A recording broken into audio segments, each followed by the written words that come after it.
Donald Trump fait marche arrière et annonce qu'il n'imposera pas de droits de douane à 8 pays européens, des progrès ayant été réalisés dans les négociations sur le Groenland. Le président américain Donald Trump signe la charte pour la création de son Conseil de la paix lors d'une cérémonie au Forum économique mondial de Davos.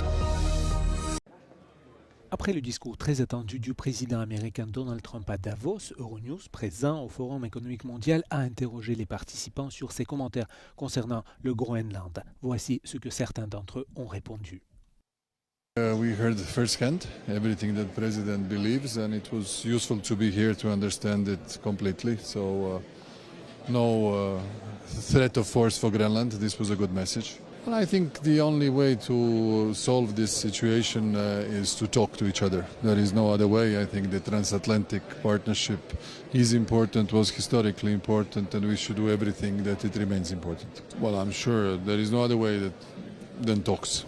That was very clear today. Thank you very much. I think that a lot of it was just, a little bit of a sideshow to make up for the fact that he withdrew his threat to take military action.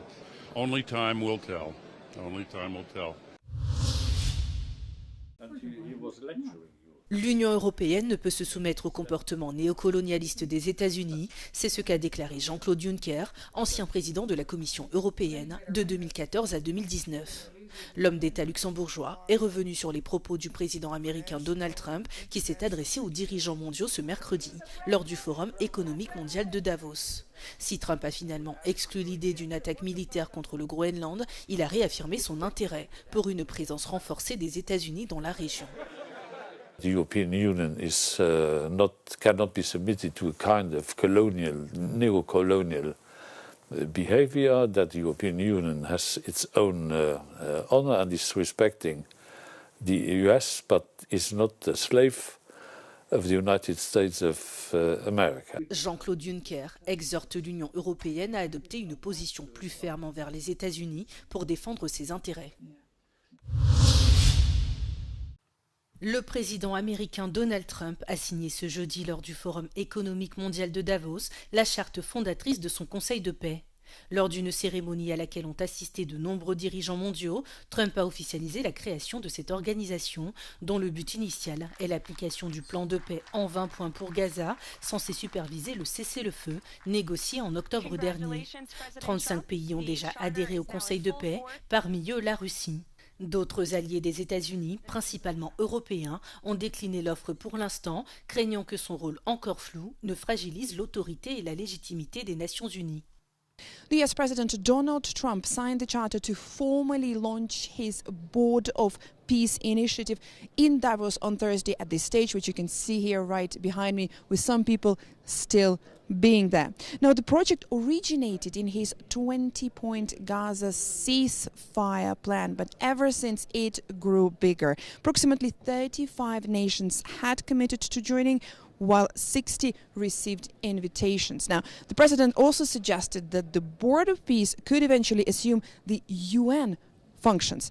Now, the UN Secretary General, Antonio Guterres, cancelled his trip to Davos a few days ago. Sasha Vakulina, Euronews, Davos. Au moins 11 personnes, dont 3 journalistes et 2 enfants, ont été tués mercredi lors de bombardements israéliens sur la bande de Gaza, selon les hôpitaux de l'enclave. L'une des attaques visait un véhicule appartenant au comité égyptien d'aide à Gaza, dans lequel 3 journalistes qui documentaient le travail du comité ont été tués, a déclaré son porte-parole. Le journaliste indépendant de l'AFP, Abdul Raouf Chat, figuré parmi les victimes, a indiqué l'agence de presse dans un communiqué.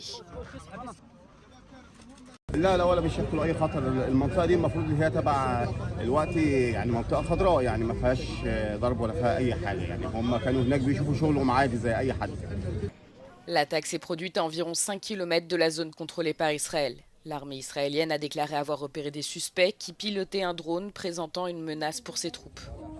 Lors d'attaques distinctes, un adolescent de 13 ans, son père et un homme de 22 ans ont été touchés par des drones israéliens dans le camp de réfugiés de Bureij, selon les responsables de l'hôpital Al-Aqsa à Der al-Bala. Un autre adolescent de 13 ans a été abattu par des soldats dans la ville orientale de Bani Chouela, a déclaré l'hôpital Nasser après avoir reçu le corps. Selon la famille de l'enfant, il était parti chercher du bois pour la cuisine.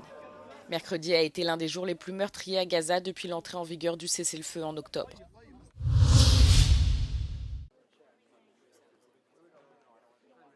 Donald Trump envisage de créer une zone franche pour l'Ukraine afin de soutenir le développement de l'industrie du pays.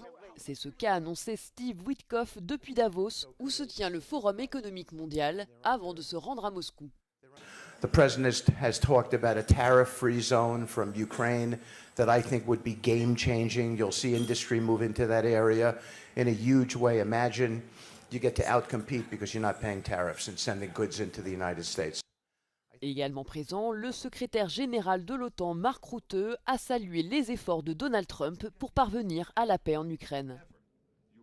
And he is pushing with Steve Witkoff, with Jared Kushner, with Marco Rubio, endlessly, of course with help from many Europeans, Johnson Power, I see here, and so many others in this room, working day in, day out to get the Ukraine issue solved, to get the war brought to an end, a sustainable end, where Russia will never ever try to attack again.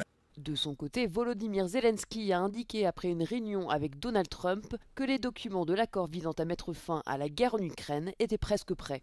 Le président ukrainien, qui a pointé le manque de volonté politique de l'Europe, a insisté sur la nécessité d'une implication des États-Unis afin d'obtenir des garanties de sécurité pour son pays. L'administration Trump étend désormais sa campagne de déportation massive à l'État du Maine sur la côte Est. Mais ici, échaudés par les images venues d'autres États américains, les habitants ont réagi de manière inattendue. Des réseaux citoyens se sont organisés pour signaler la présence d'agents de l'ICE.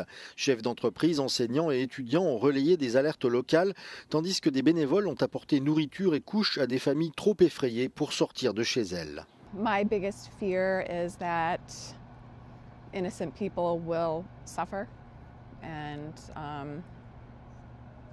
I think it's part of a broader problem of our democracy eroding in our country. Le Maine est un État qui compte relativement peu de résidents en situation irrégulière aux États-Unis, mais qui accueille une importante communauté de réfugiés africains dans ses plus grandes villes, Portland et Lewiston. Écoutez un conseiller municipal de Portland. People are afraid, they are scared. People's anxiety have gone up because they don't know what to expect. Imagine you are a parent and you step out to put your kid in a school bus. By the time you turn around, you are surrounded by ICE agents, and they are ready to take you with them. Who is going to take your child when they come back from school? En outre, une cour d'appel fédérale a décidé mercredi de suspendre une ordonnance obligeant les agents fédéraux à cesser de lancer des gaz lacrymogènes sur des manifestants pacifiques dans le Minnesota. L'opération Metro Surge, destinée à contrôler l'immigration dans les villes jumelles de Minneapolis et Saint-Paul, est en cours depuis plusieurs semaines. Selon un responsable de la défense, le Pentagone a ordonné à plusieurs centaines de soldats en service actif de se tenir prêts à un éventuel déploiement dans le Minnesota. Cette mesure s'inscrit dans un contexte de forte protestation contre l'opération de l'ICE après des incidents violents et alors que le président Trump a menacé d'invoquer l'Insurrection Act pour pouvoir envoyer l'armée si nécessaire. Le Parlement européen a voté mercredi en faveur du renvoi de l'accord de libre-échange entre l'UE et le Mercosur devant la Cour de justice européenne. Une décision qui retarde considérablement et pourrait même compromettre l'entrée en vigueur du traité commercial. Comme prévu, le vote a été serré, avec 334 députés européens votant en faveur du renvoi, 324 contre et 11 s'abstenant. La Commission européenne conserve toutefois la possibilité d'appliquer l'accord à titre provisoire, à condition d'obtenir l'approbation des États membres. Would be the first time if the Commission decides to apply for a provisional application of this agreement, knowing that it comes just a few hours after the vote against an application short term of the Mercosur agreement by the Parliament. That would be very difficult to accept from the Parliament perspective that the Commission does such a move. They have the right to do so, but politically speaking, that would be difficult to accept from us. Très controversé, l'accord de libre-échange UE-Mercosur a été signé le 17 janvier dernier. Ses partisans y voient une opportunité commerciale majeure pour les industries européennes et un moyen de renforcer la position géostratégique de l'Union, notamment dans un contexte de relations tendues avec les États-Unis. Ses détracteurs, parmi lesquels de nombreux agriculteurs, s'inquiètent des conséquences de l'arrivée sur le marché européen de denrées alimentaires en provenance des pays d'Amérique du Sud, qui pourraient être plus bon marché et de qualité inférieure. Le renvoi du texte devant la plus haute juridiction de l'UE suspend la procédure d'approbation au Parlement européen, dont le vote final était prévu dans les prochains mois. La décision de la Cour pourrait prendre plus d'1 an, période durant laquelle le processus de ratification restera gelé.